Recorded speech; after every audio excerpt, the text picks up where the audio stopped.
कि ये जो जगह है वो भामाशाह है जिनकी मूर्ति लगी हुई है, उन्होंने ये जगह समाज को दी है। निश्चित रूप से मैं उनको नमन करता हूं, उनको सलाम करता हूं कि समाज के हित में बहुत बड़ा उन्होंने काम किया है।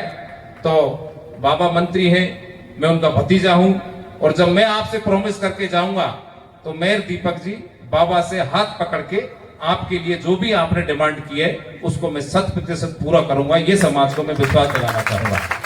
यहाँ पर लाइब्रेरी की आपने मांग की है, निश्चित रूप से अभी भाई कह रहे थे राजेश जी साहब 25 लाख से ऊपर चले गया तो जिला परिषद में अटक जाएगा। ऐसा नहीं है, सरकार नीचे से ऊपर हमारी है। आप तो लाइब्रेरी के लिए एस्टिमेट बना लेना, जितना भी एस्टिमेट आपका बनकर तैयार हो जाएगा उतना पैसा चाहे यूआईटी से देना पड़े, चाहे विधायक कोटे से देना पड़े, चाहे किसी और मद से देना पड़े, आपकी लाइब्रेरी बनकर तैयार होगी। और मैं तो देखो उन नेताओं में से हूं कि आज घोषणा करके जा रहा हूं और अगली बार जब तुम्हारा ये सम्मान समारोह हो उस दिन उसका उद्घाटन हो जाए। बाकी तो सैनी छात्रावास के तत्वाधान में सैनी माली विकास संस्थान की ओर से प्रतिभा सम्मान समारोह कार्यक्रम में मंच पर विराजमान हमारे कार्यकारी प्रदेश अध्यक्ष आदरणीय सीएल सैनी साहब, जिले के अध्यक्ष भाई राजेश जी, छात्र नेता डॉक्टर साहब के कर्मठ कार्यकर्ता भाई दीपक जी, जयपुर से पधारे भाई बीएम सैनी जी, हमारी मातृशक्ति, मंच पे विराजमान सभी समाज के प्रबुद्धजन और सामने विराजमान सैनी समाज के अलावा सभी 36 कौमों के भाई, पंच पटेल, माताएं, बहनें, सबसे पहले तो मैं सैनी समाज का बहुत बहुत आभार प्रकट करना चाहूंगा कि आपने इस कार्यक्रम में डॉक्टर साहब की अनुपस्थिति में मेरे को बुलाया, मेरा स्वागत सम्मान किया। आप सभी का इसी तरीके से आशीर्वाद और प्यार सदा डॉक्टर साहब के ऊपर, हमारे पूरे परिवार के ऊपर बना रहे, और आपके आशीर्वाद और प्यार से इस सरकार के माध्यम से 36 कौम के भाइयों के साथ सैनी समाज के विकास में किसी प्रकार की कोई कसर नहीं छोड़े, ऐसा आशीर्वाद आप हमें दें। कार्यक्रम डॉक्टर साहब का था, डॉक्टर साहब को आना था, लेकिन आप समझ सकते हैं कि डॉक्टर साहब एक विधानसभा तक सीमित नहीं है, पूरे प्रदेश को देखते हैं, इसलिए दिन भर उनकी इतनी व्यस्तता रहती है। इस कारण से सुबह मेरे पास फोन आया था, मेरा भी कार्यक्रम था, मैं आज करीब 500 कार्यकर्ताओं के साथ गोवर्धन जी महाराज के दर्शन के लिए 9 बजे मुझे रवाना होना था, लेकिन डॉक्टर साहब का आदेश आया, और डॉक्टर साहब का आदेश मेरे से भगवान से भी बड़ा आदेश है मेरे लिए, उनके लिए। तो मैंने मेरा कार्यक्रम निरस्त करके आप सबके बीच में आपका आशीर्वाद लेने यहाँ पर आया हूँ। निश्चित रूप से मैं पूरे सैनी समाज को बहुत बहुत बधाई, बहुत बहुत शुभकामना देना चाहूंगा कि ज्योतिबा फुले और सावित्रीबाई फुले के आशीर्वाद से इस समाज की हमेशा उन्नति होती रहे, आगे बढ़ते रहे, क्योंकि मैंने ये देखा है कि समाज बहुत ही संगठित, बहुत ही सरल और बहुत ही सहज और बहुत ही ईमानदार समाज है। क्योंकि राजस्थान के अंदर जिस प्रकार की एकता, जिस प्रकार का संगठन आपके समाज के अंदर है, निश्चित रूप से आपसे सीख लेकर प्रत्येक समाज के अंदर संगठन होने की आवश्यकता है।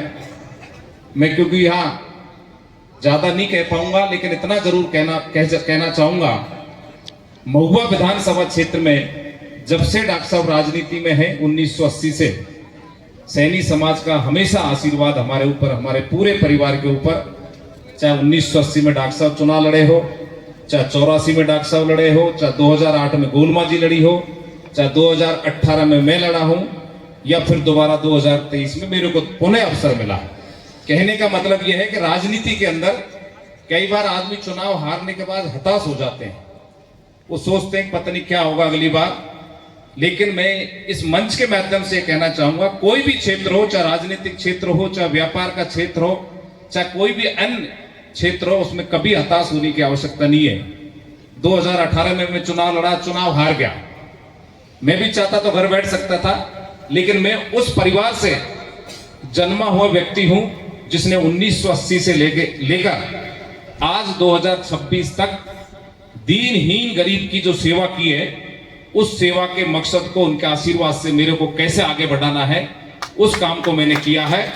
और मैं पुणे 2023 में पार्टी ने मेरे को टिकट दिया और महुआ में मैं सभी समाज के भाइयों के आशीर्वाद से जीतकर राजस्थान की विधानसभा में पहुंचा हूं।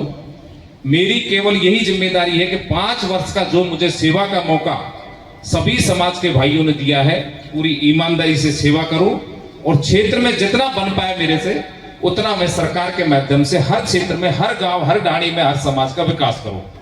इसीलिए मेरे को बहुत खुशी है कि सैनी समाज के कार्यक्रम में आया हूं। मैंने भी 2.5 साल के अंदर मेरे महुआ विधानसभा क्षेत्र में सैनी समाज के लिए करीब 40 लाख रुपए का एक छात्रावास बनाकर उनको मैंने वहां दिया है। पूरा हो गया, उद्घाटन भी कर दिया। कहते हैं ना कि मोदी जी कहते हैं कि भूमि पूजन भी हम ही करेंगे और उद्घाटन भी हम ही करेंगे। बाकी राजनेता घोषणाएं बहुत करते हैं, लेकिन उन पर कितना अमल होता है ये सारे आप सब लोग जानते हो। लेकिन बाबा के मुंह से कोई बात निकल जाए और बाबा के भतीजे से मुंह से कोई बात निकल जाए तो उसको हम 100% पूरा करते हैं। ये हमारा एक चलन है, प्रचलन है। इसलिए मैंने वहां छात्रावास बनाने का काम किया। ज्योतिबाई फुले और सावित्री जी की बहुत जोरदार सर्किल मैंने वहां नगर पालिका द्वारा महुआ में बनाने का काम किया है। वो कंप्लीट होगी, उसका भी जल्दी हम वहां पर उद्घाटन करने वाले हैं। कहने का मतलब है कि राजनेता कभी एक समाज से नहीं बनता, चाहे वो कितना ही बड़ा राजनेता हो, सभी समाजों के सहयोग से राजनेता बनता है। इसलिए आदरणीय किरोड़ीलाल जी को भी सवाई माधोपुर विधानसभा क्षेत्र की हर समाज ने बहुत जबरदस्त आशीर्वाद देकर उस पंचायत में भेजने का काम किया है। वो व्यक्ति लगातार आज से नहीं, चाहे पद पर रहे हो या नहीं रहे हो, वो हमेशा, क्योंकि जनता का बड़ा आशीर्वाद है। बहुत कम नेता होते हैं जिनके ऊपर जनता का आशीर्वाद होता है, चाहे वो सत्ता में रहे हो या चाहे नहीं रहे हो, लेकिन जितना जनता का इतना जबरदस्त आशीर्वाद बाबा के ऊपर रहा है, वो आपके आशीर्वाद से सदैव इस प्रदेश की जनता की सेवा का जो उन्होंने संकल्प लिया है उसको आज भी पूरा कर रहे हैं। मेरे को यहाँ आपने बुलाया, मेरे को अवसर दिया, कई चीजें आपने बताई कि डॉक्टर साहब ने यहाँ पर ज्योतिराव फुले की सर्किल बनाने के लिए 10 लाख रुपए दिए। खिलचीपुर में टाइगर के कारण एक आदमी की मौत हो गई थी, उसमें भी डॉक्टर साहब ने 20 लाख रुपए दिए थे। और कार्तिक सुमन जो बूंदी का एक बच्चा था, उसको भी 15 लाख रुपए दिए। मैं तो आज आपसे ये कहना चाहूंगा कि कोई न कोई जमाने में बाबा बहुत बड़ा ऐसा राजा रहा है जिसने जीवन में जनता की सेवा की है। आज कोई भी दीनहीन गरीब व्यक्ति, वो कभी न जात पूछते, न समाज पूछते, न गांव पूछते, न जिला पूछते, न ढाणी पूछते। जब जब उनके पास कोई विकट परिस्थिति में कोई पहुंचा है तो उसको कभी खाली हाथ बाबा ने नहीं भेजा।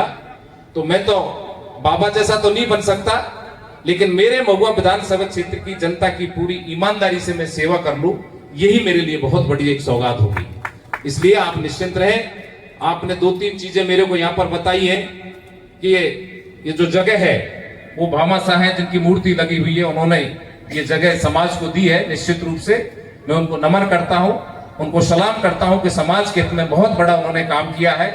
तो बाबा मंत्री हैं, मैं उनका भतीजा हूं, और जब मैं आपसे प्रॉमिस करके जाऊंगा तो मैं दीपक जी बाबा से हाथ पकड़ के आपके लिए जो भी आपने डिमांड की है उसको मैं 100% पूरा करूंगा। ये समाज को मैं विश्वास दिलाना चाहूंगा। यहाँ पर लाइब्रेरी की आपने मांग की है, निश्चित रूप से अभी भाई कह रहे थे राजेश जी साहब 25 लाख से ऊपर चले गया तो जिला परिषद में अटक जाएगा। ऐसा नहीं है, सरकार नीचे से ऊपर हमारी है। आप तो लाइब्रेरी के लिए एस्टिमेट बना लेना, जितना भी एस्टिमेट आपका बनकर तैयार हो जाएगा उतना पैसा चाहे यूआईटी से देना पड़े, चाहे विधायक कोटे से देना पड़े, चाहे किसी और मद से देना पड़े, आपकी लाइब्रेरी बनकर तैयार होगी। और मैं तो देखो उन नेताओं में से हूं कि आज घोषणा करके जा रहा हूं और अगली बार जब तुम्हारा ये सम्मान समारोह हो उस दिन उसका उद्घाटन हो जाए। बाकी तो करते रहो जितनी चाहे घोषणा है। इसलिए काम जब घोषणा करो तो तत्काल प्रभाव से वो प्रगति पर हो, उसका शुभारंभ होना चाहिए। तो मैं तो आपसे यही कहना चाहूंगा कि निश्चित रूप से आपने डिमांड किए उस काम को पूरा करेंगे। और एक आपने विद्यालय के लिए कि आपका एक मिडिल स्कूल है राम सिंहपुरा, उसको सीनियर सेकेंडरी में क्रमोन्नत कराना है और बिल्डिंग भी उसकी बनकर तैयार होगी है। निश्चित रूप से बाबा के साथ पूरी मजबूती के साथ इस बात को मैं रखूंगा और आने वाले बजट सत्र के साथ समय इस विद्यालय को सीनियर सेकेंडरी में क्रमोन्नत कराने का भरोसा मैं आपको देता हूं। आप निश्चिंत रहें, समाज के साथ कंधे से कंधे मिलाकर सदा हम खड़े रहते हैं। मैं तो आपको इन्हीं शुभकामनाओं के साथ यही कहना चाहूंगा, संगठित रहें, मजबूत रहें, किसी से डरने की जरूरत नहीं है, घबराने की आवश्यकता नहीं है। संगठित होकर अगर समाज चलेगा तो विकास की गति को कोई रोक नहीं सकता। और आपका तो क्षेत्र के मंत्री जी, विधायक जी, ऐसे जुझारू नेतृत्व आपको मिला है जो कहते हैं वो पत्थर की लकीर है। तो मैं तो सैनिक समाज के सभी भाइयों को, सभी युवा साथियों से यही कहना चाहूंगा, आगे बढ़ते जाएं। और एक बात और अंत में कहूंगा, एक नशे की जो प्रवृत्ति है ये पूरे देश, पूरे प्रदेश में बहुत जबरदस्त फैल रही है।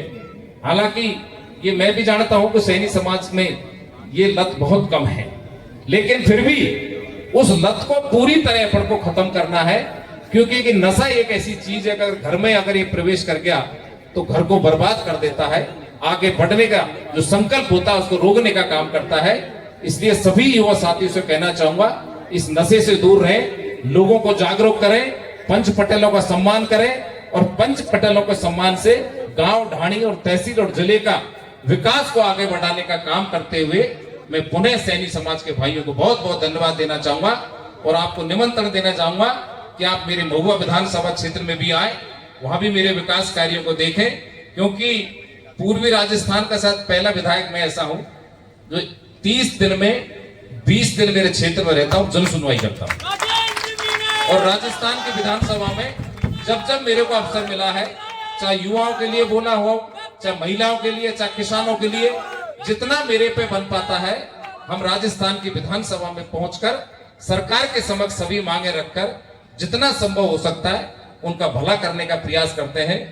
अब अभी ट्रांसफरों का सिस्टम चल रहा था, आपको पता है 3rd ग्रेड वाले कितने दुखी हैं, बहुत परेशान है पूरे राजस्थान के लाखों शिक्षक। हमारी सरकार ने जब वसुंधरा जी थी 2018 में बैन खोले थे, उसके बाद गहलोत सरकार ने भी बैन नहीं खोले। काफी समय हो गया, काफी लोग परेशान रहते हैं। इसलिए मैंने सरकार से मांग भी की है कि हमारी सरकार ने 18 में खोले थे, तो मैं ये चाहता हूं कि भजनलाल जी के नेतृत्व में 3rd ग्रेड टीचरों को कुछ राहत देने का काम करें, ताकि जोधपुर, जैसलमेर, बाड़मेर में, माधोपुर का कोई व्यक्ति अगर वहां नौकरी कर रहा है तो अपने परिवार के साथ यहाँ नौकरी करे, परिवार की सेवा करे, घर का हाथ बटाए। तो निश्चित रूप से आने वाले समय में माननीय मुख्यमंत्री जी से मिलकर इस 3rd ग्रेड की जो बहुत सारी पेंडेंसी पड़ी है इसको भी पूरा कराने का काम करूंगा। पुनः मैं सभी मंचासीन और आयोजककर्ताओं को बहुत बहुत विशेष रूप से आभार प्रकट करना चाहूंगा कि बहुत संगठित रूप से आपने, बहुत सुंदर ये कार्यक्रम आपने किया है। आपको पुनः शुभकामनाएं, आप आगे बढ़े और विकास में हम आपके साथ कंधे से कंधे मिलाकर साथ देंगे। इन्हीं शुभकामनाओं के साथ बहुत बहुत धन्यवाद। जय हिंद, जय भारत, राम राम साहब।